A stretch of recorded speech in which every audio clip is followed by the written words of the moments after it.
Bom dia, boa tarde, boa noite, boa madrugada para você que está nos acompanhando em mais um episódio do podcast DevPro. Eu sou o Moacir Moda, muito prazer se você não me conhece, muito prazer também se você me conhece. Eu toco o podcast DevPro aqui junto com o Renzo, a gente está com alguns problemas de agenda ultimamente, então eu tô tocando aí as nossas entrevistas, né? Espero que eu esteja fazendo um papel tão bom quanto o nosso host Renzo faz, né? Acredito que eu estou conseguindo aqui pelo menos entregar um feijão com arroz muito bem feito. E hoje a gente vai falar de um assunto que não tem muita relação com a primeira vaga, né? Mas tem relação porque o cara que vai conquistar essa primeira vaga, ele vai lidar com essa pessoa que é o Tech Lead, né? Então hoje a gente vai descobrir o que faz um Tech Lead, quais são todas as nuances, todas as curiosidades, tudo o que permeia esse cargo, né? Um cargo novo, relativamente novo, né? Sei lá, quando eu comecei há 10 anos atrás, não tinha Tech Lead, não tinha... Era programador, gerente e acabou, né? E no máximo um CTO. Então esse cargo, a gente vai entender mais o que é um Tech Lead e como se forma, o que faz um Tech Lead, né? E para isso a gente está aqui com o Fernando Freitas. Ele é já segunda vez que ele está aqui no podcast DevPro, tá? A partir da terceira, a gente deixa você pedir uma música no final, igual você faz no Fantástico. E o Fernando, para quem não ouviu o último episódio, né, que a gente falou sobre... Eu preciso ver o tema. A gente falou sobre o que um gestor de software espera de um júnior, alguma coisa nesse sentido, que foi lá para 111, 112. Mas eu vou repetir o vasto currículo do Fernando aqui. O Fernando tem 20 anos de experiência, no último episódio era 19, mas virou o ano, então agora ele já tem 20 anos de experiência desenvolvendo software. Ele já gerenciou produtos que atingiram mais de 500 mil usuários. Já teve mais de 100 mil downloads nas lojas de aplicativo, Apple Store, Google Play, todas essas lojas. Ele já foi programador, é programador, né? A gente nunca deixa de ser programador no fim do dia. Dono de e-commerce, consultor, CTO, já fez exit de startup e hoje ele é gerente sênior de engenharia na Cobre. Caralho, o maluco é brabo. É isso aí, cara.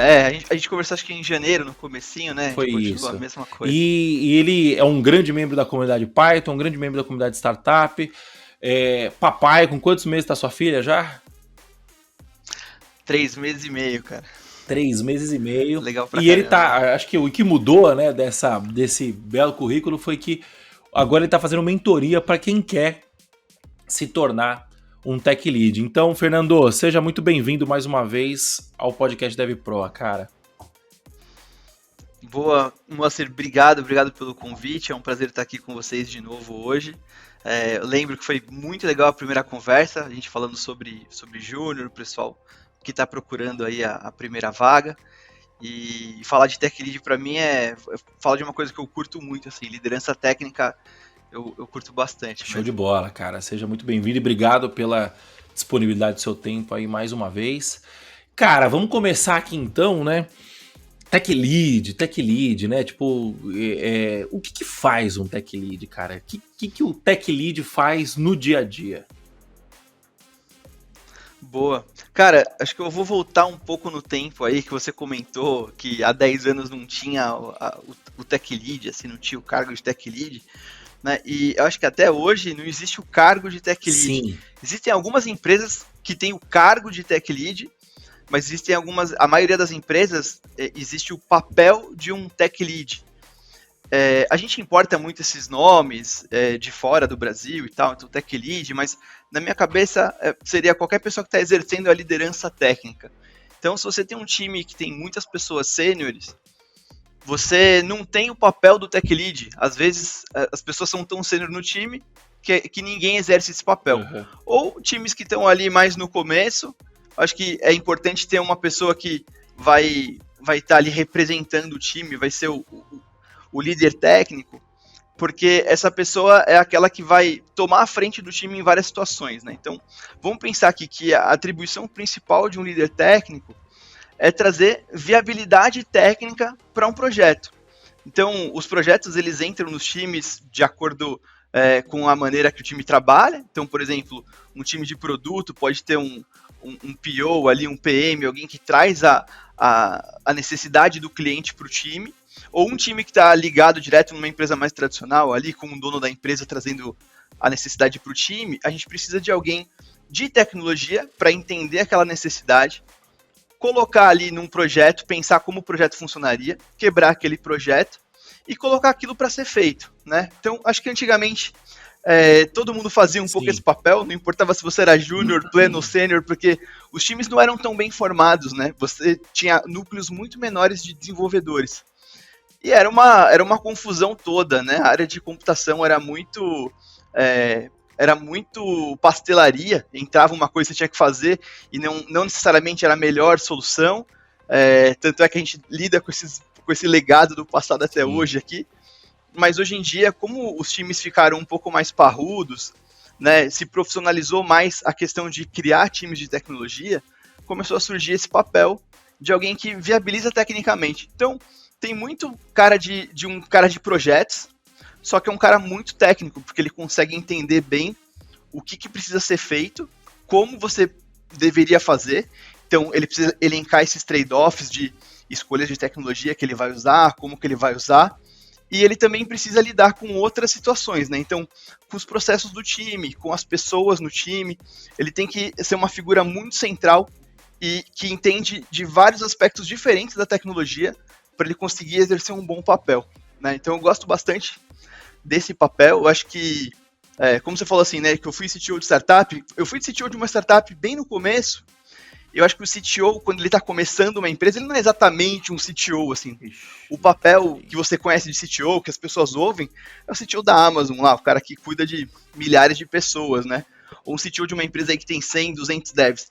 Quando você está numa empresa muito pequena, você está numa empresa que tem 5, 6 devs, você faz um papel de tech lead ali dentro daquele time, né? Conforme ela vai evoluindo, o papel do CTO ele vai evoluindo também. Então, você começa como um líder técnico, você vai indo para um gerente, para um gestor de engenharia, para um head, até se fazer um papel mais de CTO mesmo. Então, eu acho que o líder técnico ele é um primeiro papel de liderança que está dentro de um time e te possibilita crescer para a gestão de uma forma inteligente, né? Se você exerceu esse papel, você consegue ter mais o touch ali com como você faz a tecnologia viabilizar o negócio, que é o que importa no final das contas. Entendi. Então vamos ver se eu entendi o que é um líder técnico e deixa eu ver se eu consigo acrescentar alguma coisa. Quando eu comecei a programar, lá em 2000 programar profissionalmente, né? Quando eu comecei a programar profissionalmente, lá no meu primeiro emprego, em 2010, eu acho, 2009, não me lembro. Eu lembro que a gente tava lá, comecei como estagiário e tal, aí subi pra júnior.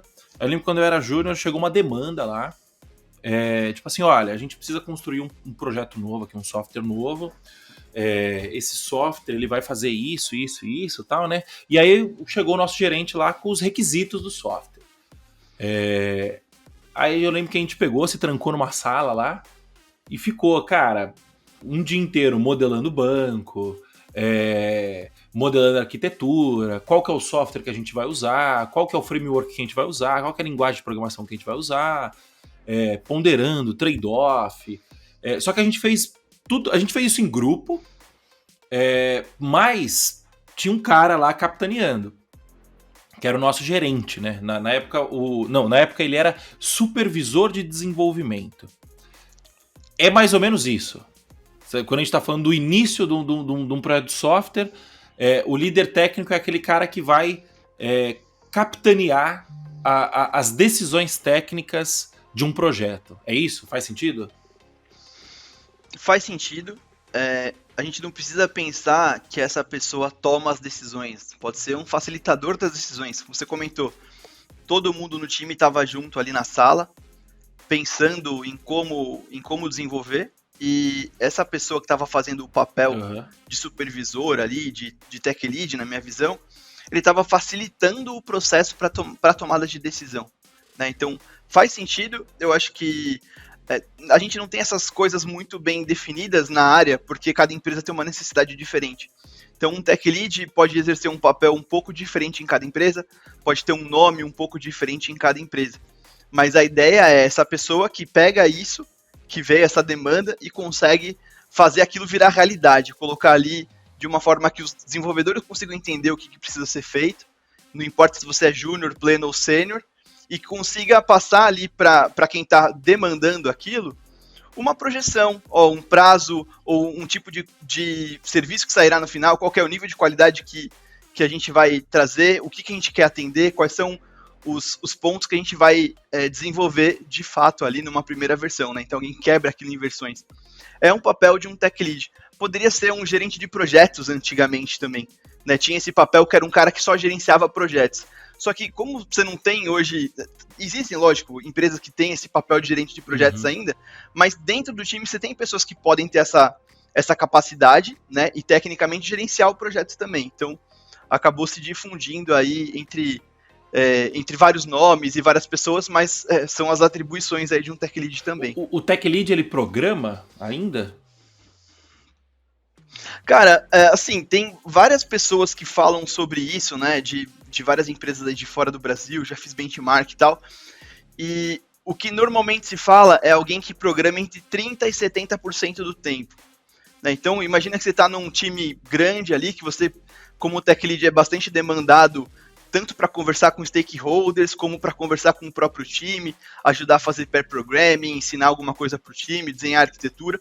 Então, se você está num time que você é muito demandado, você vai ter, logicamente, menos tempo para programar, né? Porque você vai ter muitas atividades fora ali. Agora, se você estiver num time menor, ou num time que as coisas já estão andando ali, putz, o semestre já começou, todo mundo sabe o que tem que fazer, vocês vão só discutindo ali nas suas reuniões semanais ali para entender o andamento do projeto, aí o tech lead consegue sentar mais tempo na cadeira dele e programar mais, né? Então, é um papel que programa, mas é um papel muito multidisciplinar, assim, porque ele precisa entender tanto da computação, quanto das pessoas ali, então como lidar com as pessoas, como lidar com o negócio, né? Eu vejo muito tech lead exercendo esse papel dentro desses 3 pilares. Entendi.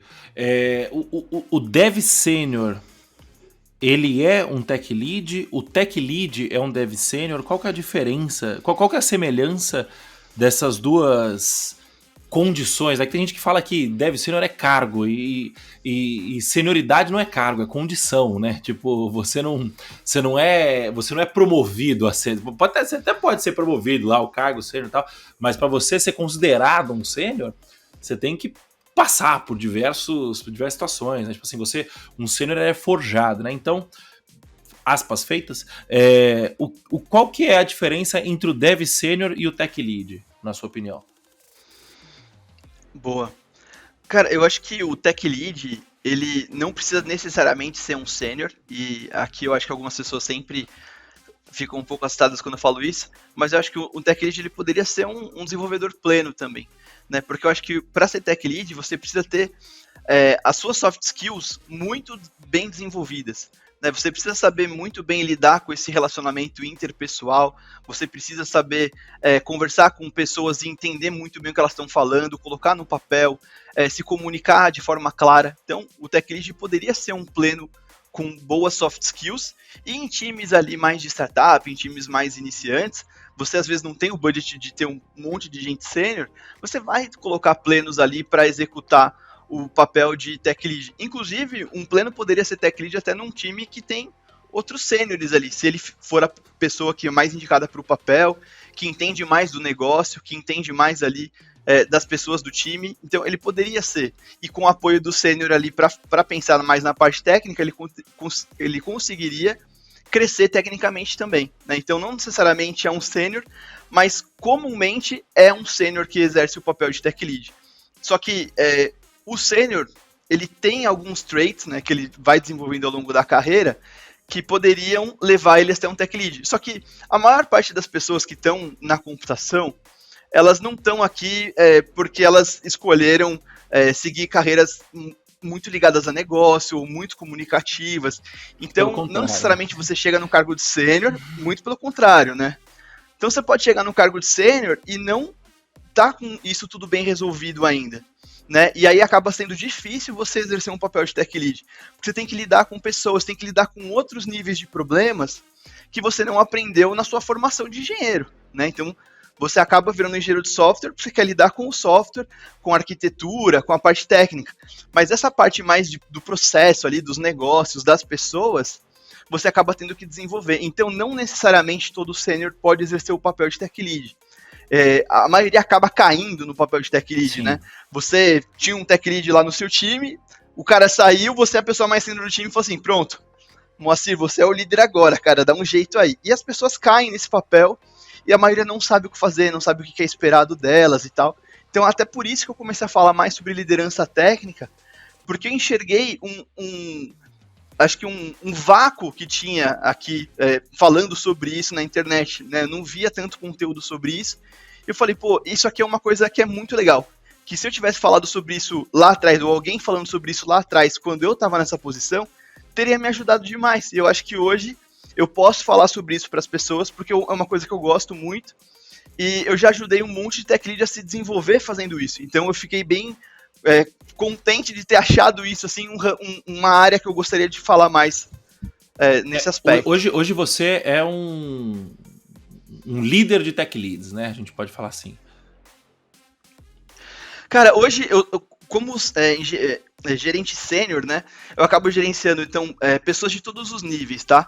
Eu gerencio outros gerentes dentro da empresa, como eu gerencio também tech leads, como eu gerencio pessoas júnior, pleno, sênior, estagiário, né? Então acaba gerenciando uma gama maior de pessoas, né? Mas já fiz um papel que foi com vários times ao mesmo tempo, dentro desses times eu gerenciava só os tech leads, e os tech leads gerenciavam outras pessoas, né? Então é um arranjo possível também você gerenciar só tech leads, né? E o tech lead gerenciar outras pessoas. Acho que algumas empresas o tech lead pode fazer esse papel, em outras empresas acaba quebrando e o tech lead não faz a gestão direta de pessoas, ele faz mais da parte técnica, mas vai muito de cada empresa, do momento da empresa também. Entendi.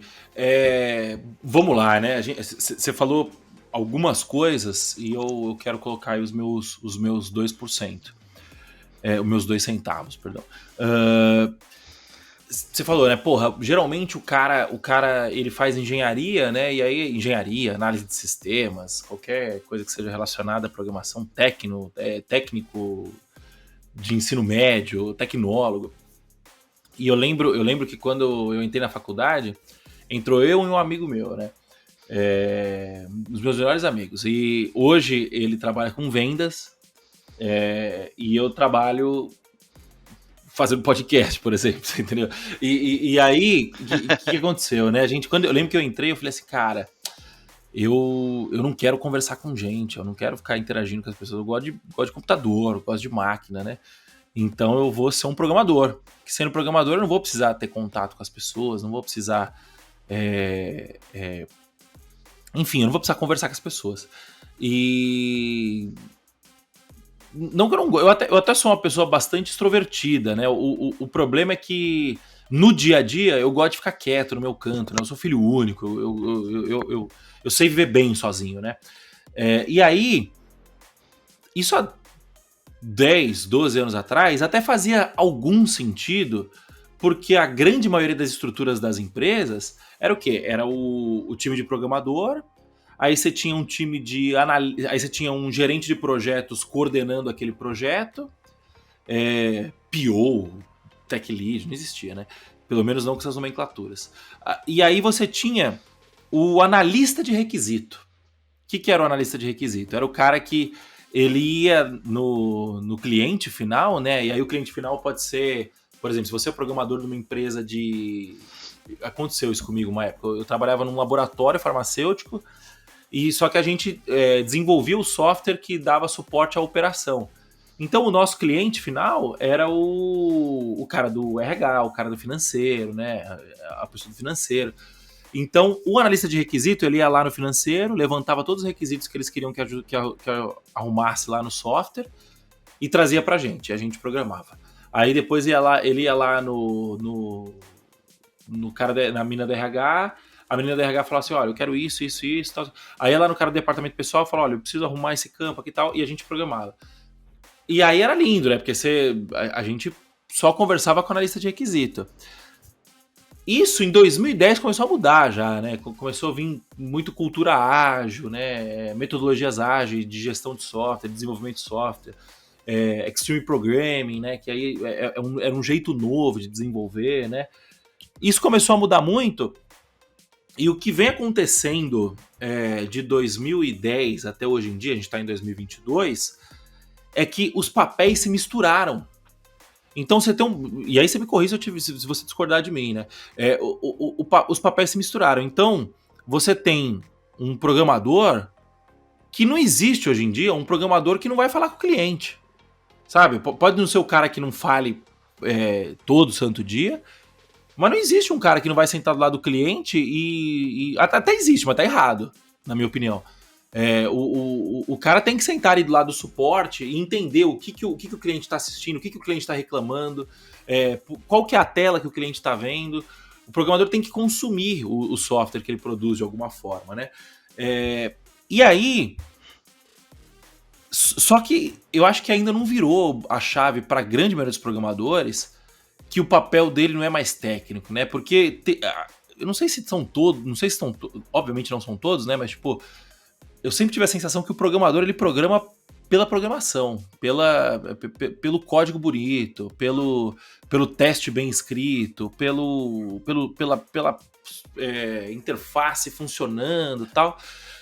E isso não é o fim, né? Tipo assim, a programação, ela não tem um fim em si. Tipo assim, você não programa por programar. Você programa para resolver o problema de alguém.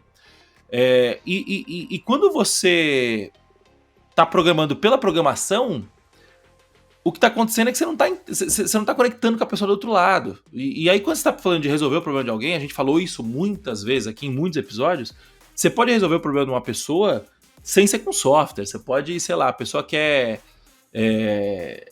a pessoa que queria pedir um táxi quando não tinha lá o 99... O 99... o app 99, né? 99 táxi. Os primeiros modelos que os caras fizeram para testar a viabilidade foi fazer um formulário na internet. Um formulário que qualquer pessoa ali com o mínimo de conhecimento fazia. Não precisava necessariamente de um programador. Então por que eu tô dando toda essa volta, né? Moacir, até... desculpa. Não. Né, que até antes até dos formulários, né? Você pode pensar até... Estava em algum lugar cheio, um hotel, por exemplo, saindo de um evento, tinha uma pessoa ali do hotel que ficava chamando o táxi na rua para você. Assim, né? Então, alguém intermediava para você você não ter que ficar ali procurando, vendo qual tá... ou eles ligavam para uma empresa de táxi para chamar alguém para você, né? Então, tinha até um papel físico mesmo, que não era ligado à computação, mas resolvia o seu problema. O objetivo da tecnologia, no fim do dia, é intermediar a relação entre pessoas. Você vai pedir um Uber, o que você está fazendo? Você está usando a tecnologia para você pedir para um cara que está com um carro disponível vir te dar uma carona e você pagar por essa carona. Você vai pedir um iFood, você está pedindo para o motoboy que está ali disponível ir lá no restaurante buscar comida e trazer para você. Só que você está fazendo isso via tecnologias, né? Você não está fazendo ligando, você não está fazendo ir lá e batendo no ombro do motoboy, né? Então a tecnologia ela serve para isso. E o programador que entra com a mentalidade de que eu quero só programar, eu não quero conversar com as pessoas, esse cara ele não vai durar muito tempo. Sabe? Tipo assim, hoje em dia dura. Por quê? Porque a gente tá vivendo num cenário atípico em que tem muito dinheiro no mundo. Tá mudando isso um pouco, inclusive, né? Mas tem muito dinheiro no mundo, as pessoas estão contratando gente a rodo. Principalmente falta muita mão de obra, né? Então ainda tem espaço para esse cara, mas o mercado tá se profissionalizando. É o que a gente tá falando. Não existia o Tech Lead há 10 anos atrás. Não existia essa posição, esse conceito de Tech Lead. A gente meio que intuía que precisava fazer isso, né? Hoje em dia já existe. Então, pelo que você está me falando, o Tech Lead é aquele cara que ele é um programador que sabe lidar com gente. É isso? No fim do dia é isso? Eu acho que tem muito isso de lidar com gente, mas além disso, você precisa saber lidar com o negócio. né? Então, Entendi. não pode ser alguém que está ali só pensando na parte técnica. Como você comentou, né? Muitos programadores, eles olham ali só o código e estão mexendo com programação pela arte, né? De criar código e fazer um código bonito, performático e tal. É gostoso fazer isso, é muito legal. Mas não necessariamente isso vai resolver o problema de negócio, né? Então, Sim. você precisa ter um negócio na cabeça. Então, além das pessoas, acho que são, por isso que eu falo que são sempre esses três pilares, né?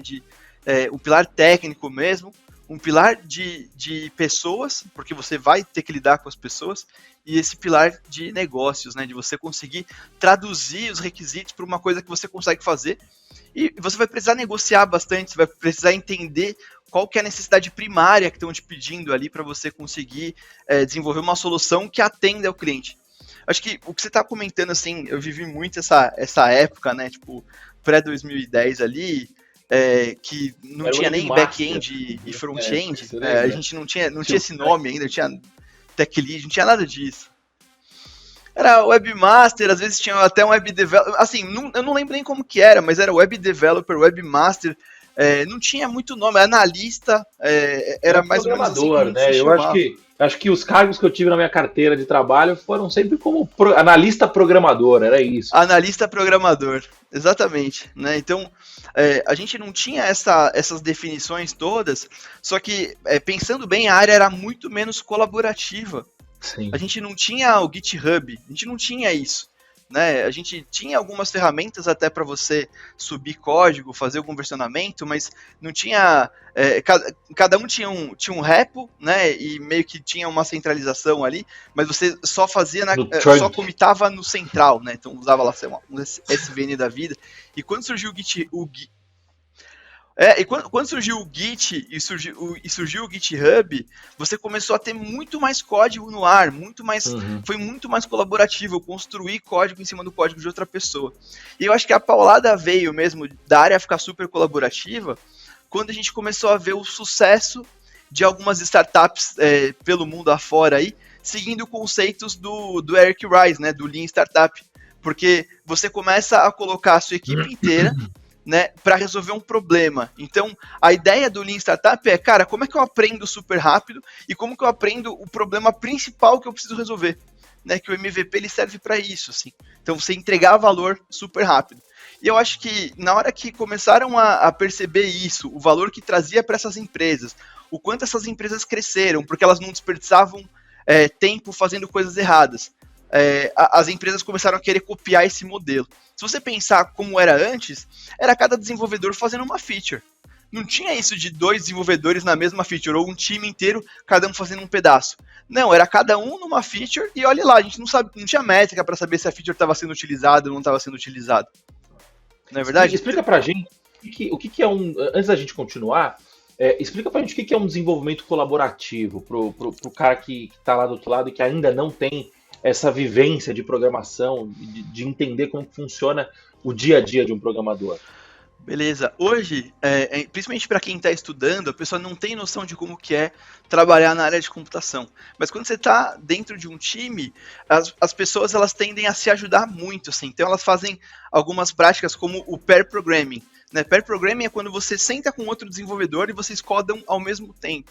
Né, os dois vão codando junto, um vai digitando, o outro vai lendo, vai dando ideias ali, e vocês vão conversando sobre o código. Isso é colaborativo. Hoje em dia se fala até em mob programming, né, quando você junta mais de 2 programadores ali para codar alguma coisa, para vocês discutirem uma solução. Então, antigamente isso era visto como ineficiente, porque você tinha vários devs ao mesmo tempo fazendo uma feature só. Né? Só que hoje em dia, você olha para isso e fala, não, tem várias coisas boas acontecendo nesse momento. A primeira, eu estou compartilhando o conhecimento, então se o dev que sabe e está com outra pessoa que não sabe, ele sair da empresa, essa outra tem conhecimento ali, então ela está rampando, ela está aprendendo mais rápido. Se eu tenho um sênior com um júnior fazendo isso, esse júnior alcança um cargo de sênior muito mais rápido, porque ele está evoluindo bastante, ele aprende muito programando junto com outra pessoa, ele vê como outro desenvolvedor pensa. Né? Então essa é uma das ferramentas aí para ser colaborativo.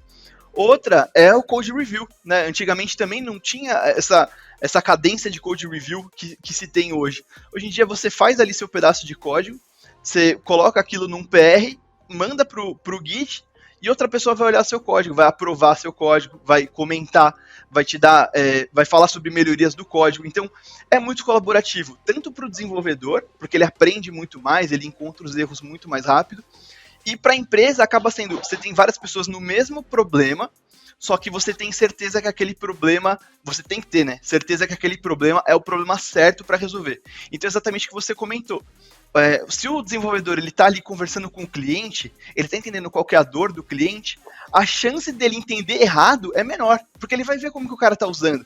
Né? Então, na hora que ele vai programar, ele entende.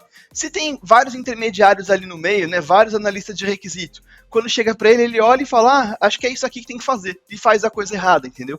Então, é melhor você ter várias pessoas no mesmo problema, sabendo que é o problema certo, do que ter várias pessoas em vários problemas, mas você está resolvendo os problemas errados. Né? Então, acho que é basicamente isso.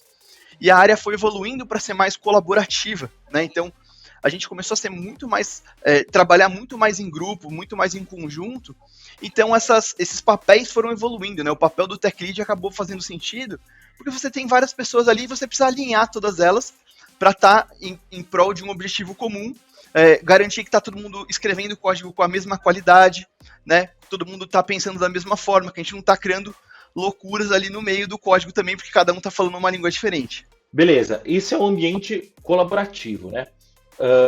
Então, esse ambiente colaborativo, ele não existia antigamente, né? A gente trabalhava muito mais isolado, né? Você tinha muito mais espaço para poder fazer as coisas, porque você tinha mais tempo para errar, né? Eu acho que essa era a parada, né? Tipo, o processo de desenvolvimento de software, ele sempre foi muito ineficiente, né? Você tem, acho que se eu não me engano é de 1960, eu sou muito ruim para data, para nomes e tal, mas eu sei que lá para 1960 teve uma reunião teve uma conferência, né? Tipo um summit lá nos Estados Unidos, que o pessoal queria discutir como que eles desenvolviam um software melhor, porque eles tinham uma capacidade de desenvolvimento de software já muito grande, mas a coordenação do desenvolvimento desse software não estava sendo eficiente o suficiente, né? Isso a gente está falando de 1960, se não for 50. A gente está em 2022, então são, no mínimo, 60 anos, né? Em que a gente tinha esse problema.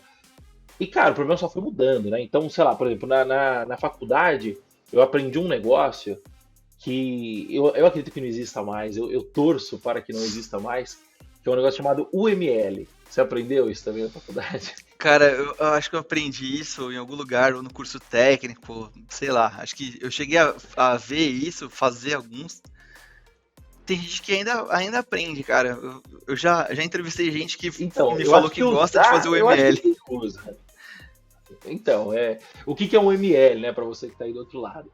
Um ML, UML, né? Acho que só tinha em Java isso, se não me engano, acho que C# devia ter também. Você pegava e você... como que eu posso explicar? Você desenhava as classes e os objetos e os relacionamentos entre classes e objetos num diagrama. Por quê? Porque você tinha banco de dados, aí você tinha depois tipo, uma cacetada de classe e objeto, e implementação dessas classes e métodos e variáveis e tal. E aí você desenhava esses relacionamentos entre as classes para depois você mandar para um cara da Índia, sei lá, e o cara da Índia programava essas classes para você. Então o que o cara fazia? O cara simplesmente lia, interpretava aquilo e gerava um código a partir daquilo, né? Que a gente pode usar como analogia aqui? Seria alguma coisa tipo o escrivão da delegacia, né? Você vai lá fazer um boletim de ocorrência, você vai falar para o escrivão o que aconteceu e o escrivão vai escrever aquilo no seu boletim de ocorrência.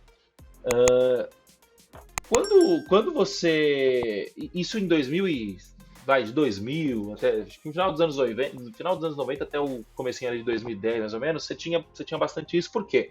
porque você tratava o desenvolvimento de software como se fosse uma linha de produção, né? Então você vai ter o analista de requisitos, que vai levantar o requisito, aí ele vai passar para o cara do ML vai desenhar esses requisitos, aí o cara do ML vai mandar para o desenvolvedor de software, aí o desenvolvedor de software não, do programador, eu ando programador, o programador vai programar esse UML, vai mandar para o cara de qualidade, aí o cara de qualidade vai ver se está tudo bem.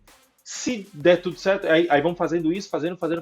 No final de 6 meses, 1 ano, você vai lá e lança o seu software. Não pode ter bug, tem que estar tudo certinho e tal. E aí, quando vê a galera de startup, os caras de startup olham e falam assim, não, a gente não pode demorar tanto tempo assim para desenvolver software. Porque a gente precisa de agilidade, né? Qual que é a diferença de uma startup para uma grande empresa? A startup, ela pode mudar muito rápido, ela tem uma flexibilidade de mudança muito rápida, que uma grande empresa não vai ter, porque a grande empresa tem muito processo, a grande empresa tem um nível hierárquico muito grande e tal. Então, vê essa mudança, os caras falam assim, não dá mais para desenvolver software dessa forma. O que a gente faz? A gente precisa começar a achar subterfúgios, né? Achar métodos de desenvolvimento de software em que a gente seja mais ágil. E aí veio isso que o Fernando explicou. Todo mundo trabalhando no mesmo problema. Então, sei lá, não tinha o analista de requisito em startup, né? Não tinha cara de UML em startup, mas você imagina que, não, o que a gente vai fazer é o seguinte, agora vai todo mundo do lado do cliente, entender qual que é o problema que o nosso software tem que resolver, e vai todo mundo pensar junto nessa solução. O designer pensando junto com o programador, mas olhando pela ótica do design, o programador olhando pela ótica da arquitetura, da programação, do design da aplicação, o cara de infraestrutura pensando junto, mas pensando em como que ele vai como que ele vai montar aquele servidor, como que vai ser a segurança dessa aplicação, o cara do banco de dados pensando junto, mas pensando como que ele vai modelar o dado. Então, assim, começou-se uma transição para que a gente fosse para esse cenário onde meio que todo mundo fazia tudo, né? E eu acho que agora, aí eu tô começando a viajar aqui já, tá? Eu acho que agora a gente tá meio que voltando, não voltando um pouco, né? Mas como tava todo mundo fazendo tudo, a gente tá começando a ter um pouco mais de delimitação, não é delimitação, né? Mas um pouco mais de responsabilidade, né? Então, hoje em dia a gente sabe que tem o Tech Lead, por exemplo, que é o cara responsável por fazer essa coordenação. Isso significa que o Tech Lead é o novo analista de requisitos? Não. Isso significa que o Tech Lead ele é o cara que vai facilitar essa comunicação, essa interface entre time de tecnologia e time de negócio. Faz sentido? Eu acho que tem vários conceitos aqui, né? Acho que o primeiro, você estava comentando, né, sobre a gente ter saído de um processo quase fordista, taylorista de produção de software, né? Para um processo mais moderno, né? Então, para um processo lean. Eu acho que isso aconteceu e antigamente realmente se pensava em separação de tarefas, né? Como se isso fosse aumentar muito a produtividade. Mas como que você estava falando, né? O modelo em cascata, ele demorava muito tempo para fazer um software e não necessariamente tinha a qualidade que você esperava no final, né? Ele dava errado. Então, ele também demorava 2, 3 anos a mais aí cada projeto. Dinheiro indo pelo ralo, você não sabia o que estava acontecendo, você não tinha uma mudança na mão do cliente, o cliente pagava um projeto por anos, sem saber se ele ia ter alguma coisa de volta, né? Então, acho que tem esse processo inteiro, e aí eu acho que o estado que a gente está hoje, que a gente entrou nesses últimos 10 anos, ele tem a ver com uma junção de vários conceitos, né? Então, acho que dentro do design surgiu essa coisa do design thinking, né? De você estar próximo do cliente, de você entender ali, de você prototipar muito rápido. Aí, dentro do conceito de negócio, essa coisa do MVP, do Lean Startup, dentro de tecnologia, essas ferramentas todas que ajudaram a gente a colaborar mais, então, acho que foram vários processos ali que juntos se tornaram o que a gente se torna hoje. Eu não acho que o papel, né, esse papel de Tech Lead, ele... Um dos papéis. Eu não acho que o papel do Tech Lead ele foi meio que criado, né, eu acho que ele emergiu dentro da necessidade de um time. Porque se você tem um time ali, que você tem um designer, uma pessoa de produto, e você tem 4 desenvolvedores, né? Então, pô, você tem 4 desenvolvedores, em todas as reuniões você vai colocar todo mundo para discutir, né? Por exemplo, imagina que alguém de produto, né, tá trazendo uma ideia nova para discutir ali com o design e com os engenheiros para saber se aquilo vai dar certo. Acho que, primeiro, cai naquele problema que você comentou, né, de nem todo engenheiro tá pronto para ter uma conversa de negócios. Acho que nem todo mundo tem uma boa comunicação e um bom toque aí com outras pessoas, né? Então, se você imaginar que quando você traz um problema para um engenheiro, a maioria pode primeiramente só olhar o problema, falar assim, isso aqui não dá pra fazer, não dá pra fazer, não dá pra fazer. O que acontece com esse cara? Ele é cortado da reunião. Porque quando você está criando um produto novo, você não quer alguém que chega e já põe um bloqueio logo de cara, né? Então, esses desenvolvedores que não tinham tanto esse toque acabaram sendo chutados ali desse tipo de discussão, porque são discussões que eles atrapalham, né? Em design tem um conceito que a galera chama de double diamond, né? Que, tipo, primeiro você abre, né? Então você abre o leque, assim, você vai falando de várias coisas, e num segundo momento você fecha. Tipo, eu posso estar falando merda, não sei nada de design, tá? Mas, assim, e no segundo momento você fecha esse leque, né? Então primeiro você abre o leque, discute várias soluções, várias coisas, etc. E no segundo momento você vai, tipo, tá, beleza, agora vamos focar aqui no que a gente vai usar para resolver. Né? Então, se você tem alguém que logo nas primeiras discussões, e a maioria dos engenheiros, infelizmente ainda é assim, as pessoas cortam muito o escopo em vez de abrir, essas pessoas acabam sendo cortadas. Então, acho que, de forma prática, eu acho que várias pessoas surgiram como tech leads por conta disso, porque já tinham um pouco mais de interesse pelo negócio, conseguem ter esse trato ali para falar sobre ideias, né? E eu acho que a pessoa acaba assumindo o papel. Então, eu não acho que tech lead é uma coisa que está entrando agora, eu acho que sempre teve, eu acho que a gente está dando nome aos bois, né? E, inclusive, eu acho que é muito difícil, né? Quando você vê uma vaga de tech lead, por exemplo, numa empresa, é muito mais difícil você preencher uma vaga de tech lead do que uma vaga de sênior, porque, tipo, tem muito menos gente interessada em falar sobre produto, em falar sobre negócios, em falar sobre pessoas, né? Eu acho que tá muita gente interessada só na parte técnica mesmo. Eu concordo, inclusive, até quando a gente entra para esse lado mais do sênior, né?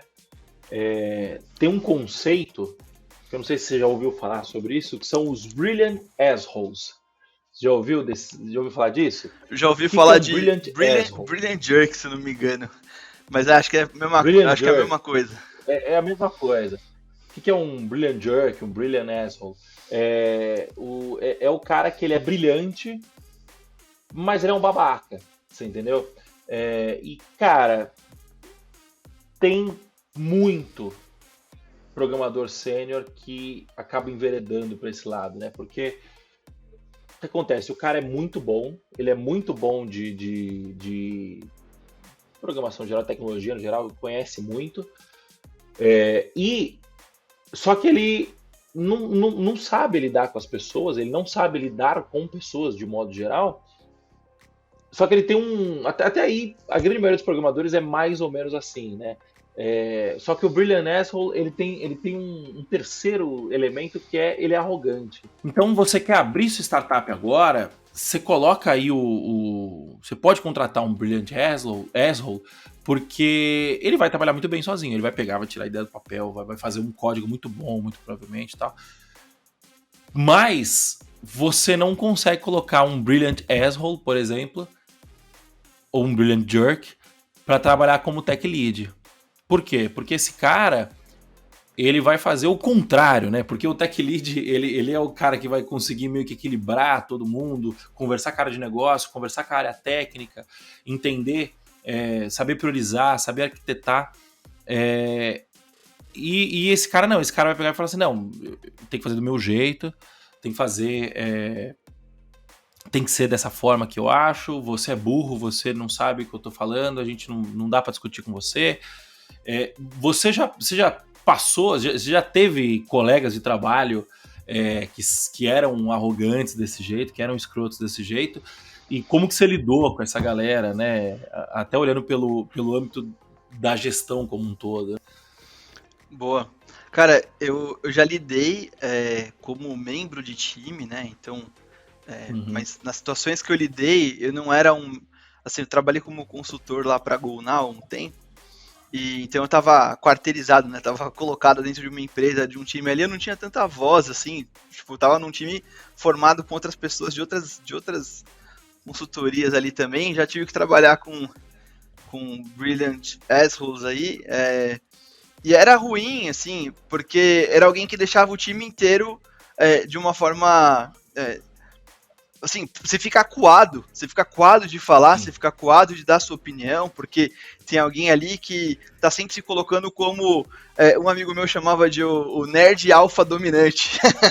É o nerd alfa ali que acha que sabe tudo, que o jeito dele é sempre o certo, então martela as pessoas, né? Então evita as pessoas de falar. Eu acho que na época não tinha a maturidade que eu tenho para lidar com pessoas como eu tenho hoje.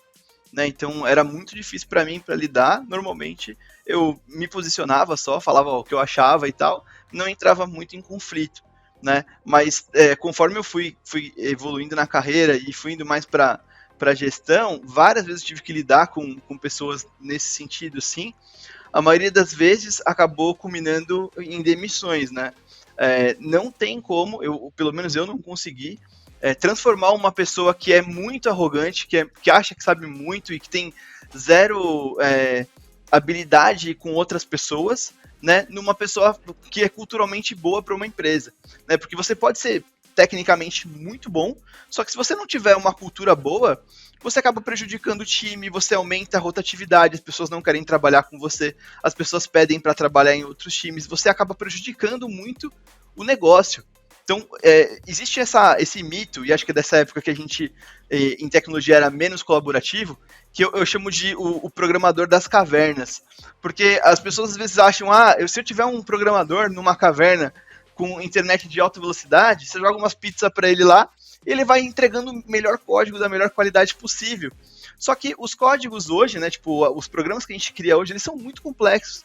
Então não é um programa que você vai criar sozinho, você vai criar com muitas outras pessoas, né? E o que o ser humano tem de especial é a capacidade de colaborar em grandes grupos. Se você tem um programador que não consegue colaborar em grandes grupos, ele até pode ser um excelente programador sozinho, mas ele não vai fazer uma coisa super foda sozinho, né? Porque você precisa de muita gente para fazer algum projeto grande, complexo. Ninguém faz um projeto grande e complexo sozinho. Então esse programador, ele acaba prejudicando o time. Como você falou, se você está num nível ali que está no início, você precisa de alguém que resolve tudo sozinho, etc., você contrata esse cara, né? Tem alguns caras que o pessoal chama de herói, né? Então tem o programador que ele é o herói, ele tem o papel de ele resolve todos os problemas, ele vai lá e bate no peito. Culturalmente ele não é tão ruim quanto um Brilliant Asshole, mas ele só dele fazer isso, de puxar tudo para ele não deixa que outras pessoas no time dele, por exemplo, evoluam, né? Porque ele quer fazer tudo, ele faz tudo do jeito dele. Então, você acaba tendo muita dependência de uma pessoa só. Então, esse tipo de comportamento hoje para times de engenharia não são bons, né? Porque os times têm que ser cada vez mais colaborativos. E é papel do gestor, é papel do tech lead lidar com essas pessoas, com o herói, com o Brilliant Asshole? Eu acho que o tech lead ele vai acabar lidando com essas pessoas, né, dentro dos times que ele tá, só que aí, como ele vai agir, depende muito se ele tem um papel de gestão de pessoas ou não. Se o tech lead, e normalmente os tech leads não têm um papel de gestão de pessoas, né, eu acredito que é muito importante ter também, quando ele gerencia pessoas, acho que ele tem muito mais alavanca sobre o time ali, conseguir fazer algumas coisas, então ele gerenciar uma ou duas pessoas dentro do time, eu acho que é super interessante, acho que é bem bom para a carreira dele, mas na maioria das vezes o tech lead não faz essa gestão. Então, ele não fazendo a gestão de pessoas, ele precisa, primeiro, trazer feedbacks para as pessoas ali por serem membros do time e estarem junto com ele, mas ele precisa levar esse feedback para o gestor dessas pessoas, né? Então, normalmente é o Engineering Manager, ou algumas empresas têm um papel de um Tech Manager ali, que é para ele levar esse tipo de situação e aquela pessoa ajudar a lidar com uma pessoa que tem esse perfil, né? Muitas vezes eu acho que é muito mais fácil lidar com o herói do que com um Brilliant Asshole. Porque o herói é bem intencionado ainda, né? Tipo, ele é bem intencionado, exatamente. Exatamente. Já trabalhei com ambos perfis e é justamente isso. O herói, você fica com raiva e você fala assim, caralho, mas deixa eu fazer também, porra, não precisa pegar tudo, né? Você vai ficando preguiçoso, né? Que você fala assim, beleza, então o fulano pega. E o o Brilliant Hassel, assim, já fiquei muito puto muitas vezes, assim. Cara, e Eu era acho que. foda. Falei. Falei. Não, conta essa história aí. Eu tô curioso. Não, e era. Não vou entrar em muitos detalhes, né? Até porque não. Pode ser que quem trabalhasse comigo na época vai acabar identificando. Mas. Era Eu acho que foda, eu já identifiquei. porque. Não é. Você não conhece. Não é esse. Eu nem tava pensando nessa pessoa. A gente tava num projeto lá tal, e cara, e o projeto era. Esse cara foi chamado pra ser o cara que ia dar o kickoff no projeto, sabe? Então, tipo assim, ele já tinha construído um projeto similar em uma outra empresa. Então ele foi o primeiro membro, né, da equipe. E, cara, e ele fala assim, não, essa porra é minha, vocês vão fazer do meu jeito, tem que fazer isso. Tá, mas como que faz? Porra, como que faz? Você é burro, caralho. Eu aprendi pesquisando, você tem que aprender também, pesquisando também e tal. Aí, puta, era foda. E aí, conclusão. 2 anos de projeto, provavelmente aí R$500.000 no lixo e não saiu nada do papel. Por quê, cara? Porque não era só isso, né? Não era só contratar o gênio e ele é técnico, foda-se o que ele é, se ele é legal, se ele não é legal, se ele sabe ser legal com as pessoas, se ele não sabe, e que vai dar certo. E não foi isso que aconteceu, você entendeu? Mas conta a sua história agora, que eu acabei de interrompendo. Cara, eu acho que, assim, eu já trabalhei com vários desses heróis, né? E eu acho que o herói, ele tende para um papel de tech lead, né? Se ninguém olhar aquilo e perceber que pode ser um problema, essa pessoa acaba indo para esse papel de liderança porque ela faz tudo, porque ela é interessada, Sim. porque ela quer ajudar e não sei o quê. Né? E aí quando chega naquele ponto ali, você vê que o time não está evoluindo, né? Que o cara tem um estagiário ali e o estagiário dos outros times começa a crescer, só que aquele estagiário não cresce, né? Eu conheci vários casos assim, né? Então eu lembro de um tech lead que ele primeiro que ele pegava todas as tarefas mais difíceis que tinham para fazer, né? Então, assim, era o perfil bem herói. Só que você, na posição de tech lead, você não tem tanto tempo quanto os outros desenvolvedores, né? Como eu falei, o tech lead ele tá ali discutindo com outras pessoas, então, na hora que ele fazia isso, ele travava o time, porque ele não conseguia entregar as coisas difíceis, ele não tinha tanto tempo para ir atrás e resolver tudo aquilo. Então ele travava o time, ele falava que ia entregar um negócio, não entregava, não distribuía para as pessoas, não ajudava elas a desenvolverem, o time não se desenvolvia, né? Então isso era um grande problema. E aí, assim, pro herói, né, pro cara bem intencionado, é fácil ele enxergar nesse ponto qual que é o problema dele tá puxando tudo para ele, dele não tá ajudando as outras pessoas. Eu me relaciono muito porque eu acho que eu já fui bastante herói antes também, então eu também. Eu acho de que eu sou tentar um pouco puxar. até hoje, inclusive. E assim, é uma luta, né? É uma luta, mas acho que eu tentava puxar muita coisa e tal, e quando eu comecei a liderar times e eu percebia que isso. Eu nem percebi sozinho, né? Um desenvolvedor sênior que trabalhava no meu time me falou um dia, ele falou assim, cara, a gente tá tentando. Eu fiquei o dia inteiro sem fazer nada. E eu vi que você tá tentando resolver um negócio aqui que você podia ter falado pra mim, eu tinha resolvido. Mas você quis fazer. Tipo, e aí, na hora que ele me deu esse feedback, eu falei, caramba, mano. E eu comecei a crescer, acho que bem mais, assim, como gestor, depois que eu senti esse feedback, assim, que o cara me falou isso. Né? Então, é muito importante pra gente conseguir passar conhecimento, conseguir delegar também, porque delegar coisas para as pessoas, e não só coisas fáceis que elas consigam fazer, mas coisas que sejam, que sejam um pouco mais difíceis do que elas sabem, para elas continuarem crescendo, evoluindo, né? Você não evolui fazendo uma coisinha fácil todo dia. Você evolui fazendo uma coisa fácil hoje, uma coisa um pouquinho mais difícil amanhã, uma coisa muito mais difícil depois de amanhã, e assim por diante, né? Então acho que essa que é a grande sacada, né? E que o herói acaba atrapalhando mais por isso mesmo. E essa busca também, né? Tipo, acho que a busca por resolver o problema, ela é muito importante, porque eu, pelo menos, eu só aprendo quando eu tenho algum problema real pra resolver com o meu aprendizado, entendeu? Tipo assim, não adianta você abrir minha cabeça, jogar um monte de coisa ali, se eu não entender o porquê eu estou aprendendo aquilo, onde que me vai ser útil aquilo, não rola, não funciona. Então acho que esse não só mas o cara não sabe, mas porra, você também não sabia, né? E já que você também não sabia, como que você aprendeu? Fuçando, pesquisando.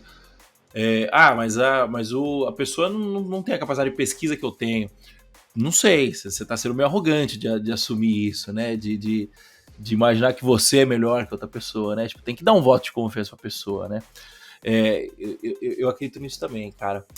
Fernando, eu queria mudar um pouquinho o assunto aqui agora, porque eu acho que tem alguma relação, que é o seguinte.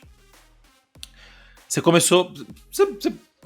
a gente produz conteúdo aí de forma irregular há muitos anos, né? Você já escreveu blog, post-blog técnico, post-blog não técnico. Eu fiz muito isso. Você chegou a gravar alguns vídeos de YouTube também, não gravou? De vez em quando ainda me arrisco. Gravou uns vídeos de YouTube. Eu tentei aí um canalzinho por um ano. Agora eu produzo conteúdo aqui na Python Pro. E você está produzindo conteúdo no Instagram.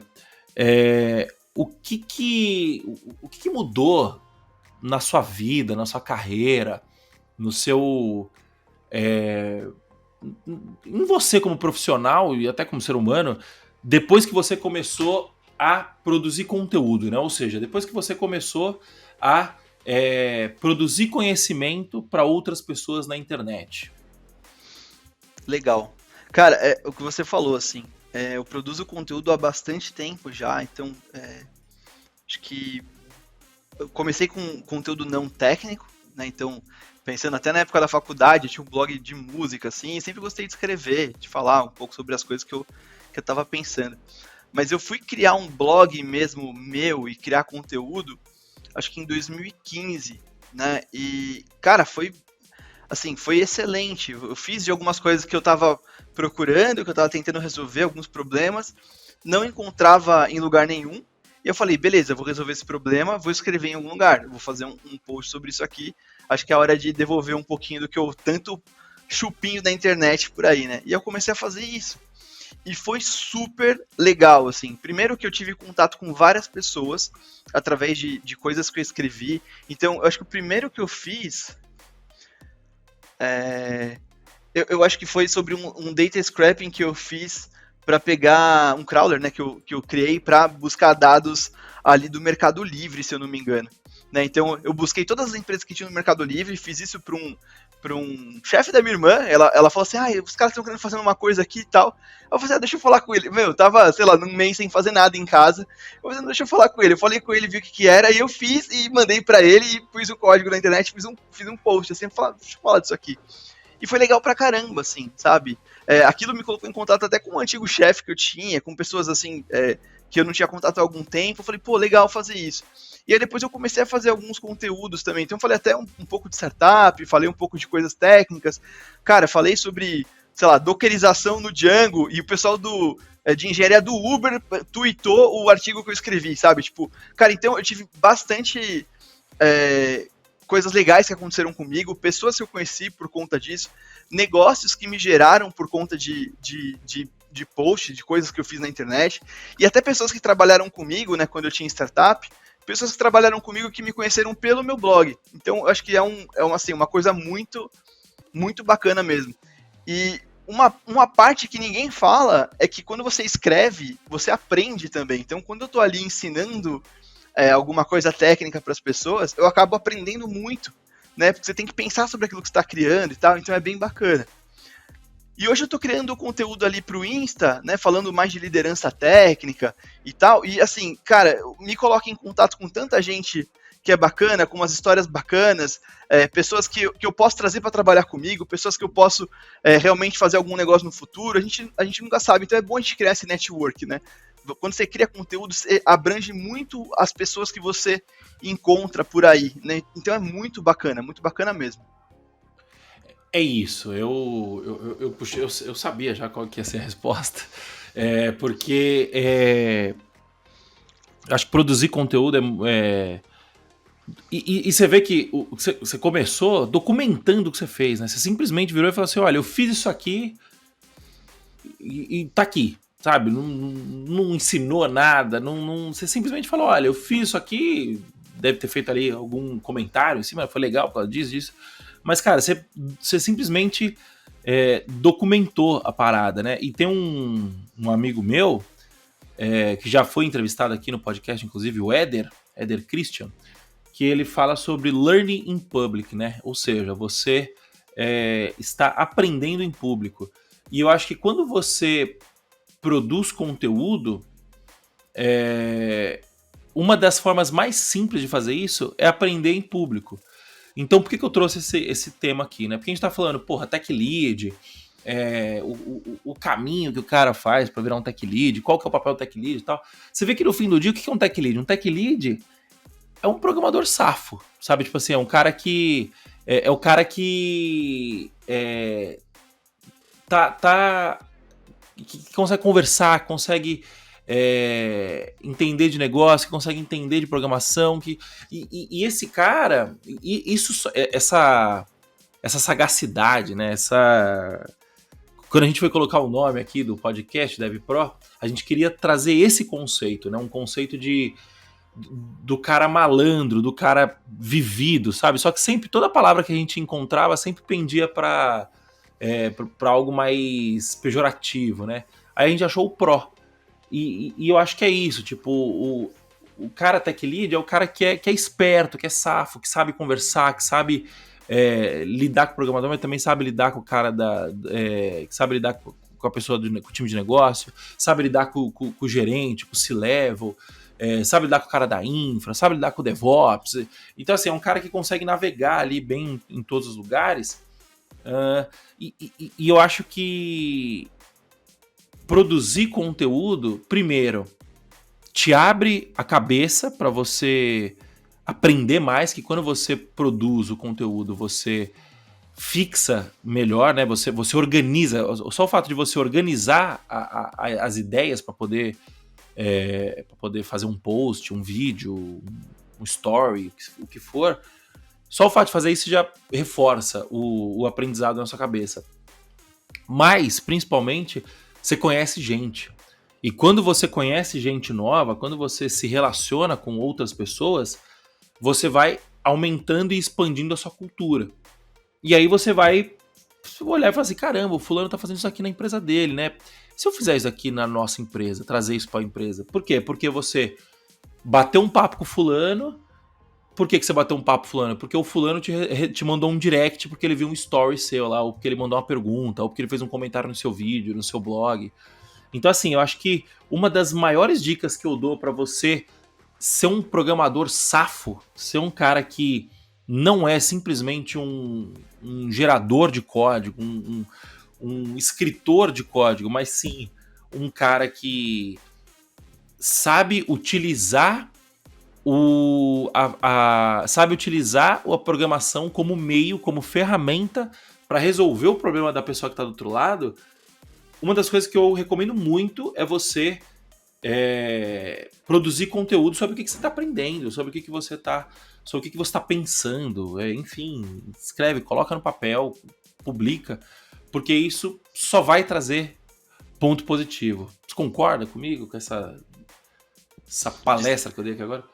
De ser o tech lead, acho que é um cara que tem bastante repertório, né? Acho que precisa criar bastante esse repertório entre várias áreas, né? Então acho que e para você ter esse repertório, você precisa ser safo, porque acho que qualquer posição que é multidisciplinar, ela é mais difícil, né? Então você pode conseguir ficar só na parte técnica ali, se desenvolver só tecnicamente, crescer tecnicamente. Acontece, mas se você conseguir ser multidisciplinar, você cresce mais rápido na sua carreira. Acho que essa que é a grande questão, porque você consegue crescer para vários âmbitos diferentes, né? Então, vamos imaginar aqui que o tech lead ele é quase que o finalzinho da bifurcação do que o pessoal chama de carreira em Y, né? Então, o que é a carreira em Y? Você cresce em linha reta, né? De estagiário para júnior, de júnior para pleno, de pleno para sênior. Quando você chega em sênior ali, se você, ou você vai crescer tecnicamente indo para uma posição de especialista, de staff engineer, né? E ali você continua crescendo como staff, como principal engineer, né, e crescer na carreira técnica, ou você vai crescer na carreira de gestão, então vai virar ali um tech manager, um engineering manager, alguma coisa do tipo, né? Só que como sênior, como que você faz para poder ter um acesso a uma área de gestão? Né? Primeiro, você tem que ter algum contato com coisas de gestão. Então, o papel de tech lead, ele te fornece esse contato. Esse primeiro contato para você poder, beleza, se eu quiser ser um gestor, eu preciso me aprofundar mais nesse pilar aqui de pessoas, por exemplo, ou nesse pilar mais de negócios. Agora, se você for, por exemplo, crescer para a parte de staff engineer, né? Você vai ser um especialista ali. Cara, um especialista, as empresas contratam porque é um cara que traz muito impacto.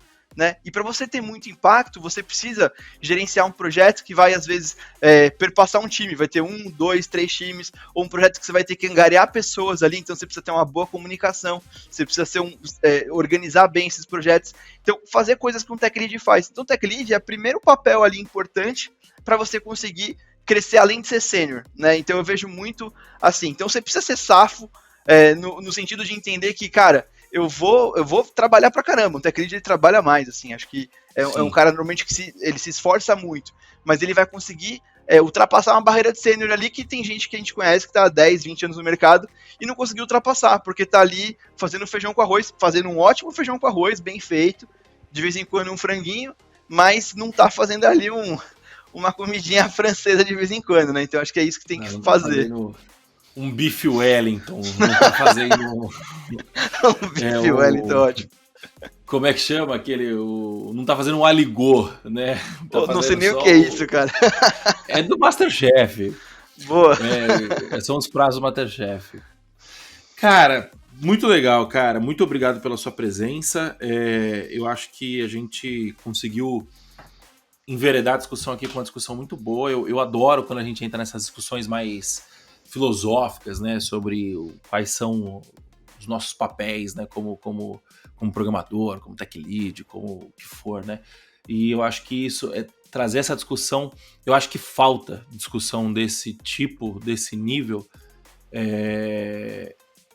no geral, assim, acho que a gente fala muito sobre tecnicalidades, então, porra, o Git, o Python, o AWS e tal, isso é importante, mas tem muito conteúdo já sobre isso, de muita qualidade, né? Eu acho que falta uma discussão assim um pouco mais sobre qual o nosso papel aí como profissional, né? Eu acho que muito legal a gente conseguiu tocar isso. Cara, pessoal que quiser falar com você, onde que as pessoas te acham? Galera, acho que o Instagram, o lugar que eu mais estou usando, né? Inclusive, estou migrando de telefone, não tenho nem o WhatsApp, mas já tenho o Instagram lá. É @fernando.techlead. Então, TECHLEAD. É só procurar lá no Instagram, que eu troco ideia com o pessoal ali direto, abro caixinha de perguntas também. Sempre em contato com a comunidade aí. Principalmente ali, quem quiser adicionar o LinkedIn também, fica à vontade. Show de bola. Quem quiser me adicionar, me seguir no Instagram lá, @moacirmoda. Tiver alguma dúvida, alguma coisa, pode me mandar um direct lá que eu respondo a todo mundo. E se você está nos ouvindo no Spotify, dá uma moral aí pra gente, né? Dá um review 5 estrelas, por favor. Se for menos 5 estrelas, não precisa dar o review. E liga o sininho aí. Primeiro segue a gente, né, no Spotify, depois liga o sininho aqui para receber notificação. Se você estiver no YouTube, nos assistindo através do YouTube, dá um like no vídeo, deixa seu comentário, se inscreve no canal e liga o sininho também para receber notificação. E entra no nosso canal do Telegram, né? Para saber todas as novidades, é bit.ly/canal DevPro. bit.ly/canal DevPro é o nosso canal lá no Telegram, onde a gente divulga tudo que sai de novo aqui na Python Pro. Fernando, mais uma vez, muito obrigado pelo seu tempo, cara. Você é um cara aí cheio de responsabilidades e... Eu que agradeço. E sempre que eu te peço, você tá aí sempre disponível, cara. Muito obrigado. E é isso, pessoal. Valeu, até a próxima, falou e tchau, tchau.